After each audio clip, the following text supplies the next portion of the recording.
You didn't do the lip thing on the last one. All right.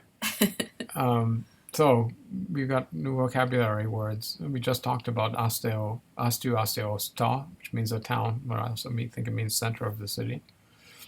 We've got new verbs, a bunch of new verbs. Afiknetlai, afiksomai, afikamen, a second aorist, middle. It's a deponent verb. And then afigmai is the perfect of it. It's an intransitive verb.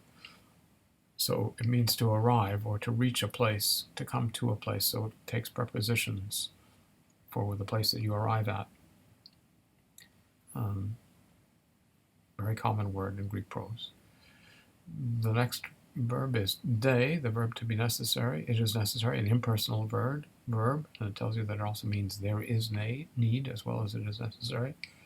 And the principal parts are de, ese, aorist. Okay.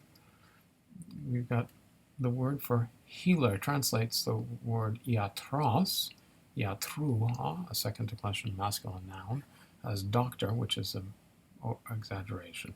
It means a healer. There are no doctors in the scientific sense in ancient Greece. There's the verb kemai, gives you only two principal parts, kemai and kesamai, the future of it, which means to lie or be placed, be set. As we said, I think it's well to think of it as, and it functions in Greek as the passive of titheme.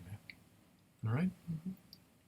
Then there's the verb trepo, which means to turn, and oh man, sorry about the lights out. Okay, so we were talking about trepo, that means turn, and then the book says that the aorist passive in the middle mean turn oneself. I'm not so sure. But anyway, look at the principal parts of this verb, they're fun. It's trepo, trepso, et trepsa, and then in the middle it becomes a second aorist, etrapamein. Okay? Perfect is tetrafon. We have an aspirated perfect, and the change of the vowel in the stem from E to O. And then tetramai from tetrapmai. So terp, trep becomes trop when you lose the vowel. So that's the zero grade. So you've got trep, trough, and tra. Okay? And etrapane or etrepthane is the old aorist passive with the same zero grade of the root, not originally terp, it becomes trop, okay? And then etrepthane is a renewed one. So it's important to distinguish that from the verb trefo, but I don't think you'll ever confuse it. The forms don't overlap. Okay, next word is the verb phino, very common verb in Greek, a really important one. That means to show in the active transitive sense or cause something to appear. And in the middle, which is extremely common, it means to appear or seem. Okay, so the principal parts are phino, phano, contract future, ephena, pephena, pephasmai, and ephanein. Aorist passive is common. There's also an aorist passive attested to phonthane. It's an old form. So the beautiful thing about it is pointed out in the book that you with this verb you can have either an infinitive construction or a supplementary participle.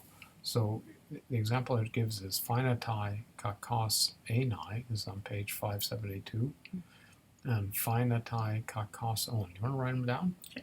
Phinatai kakos enai.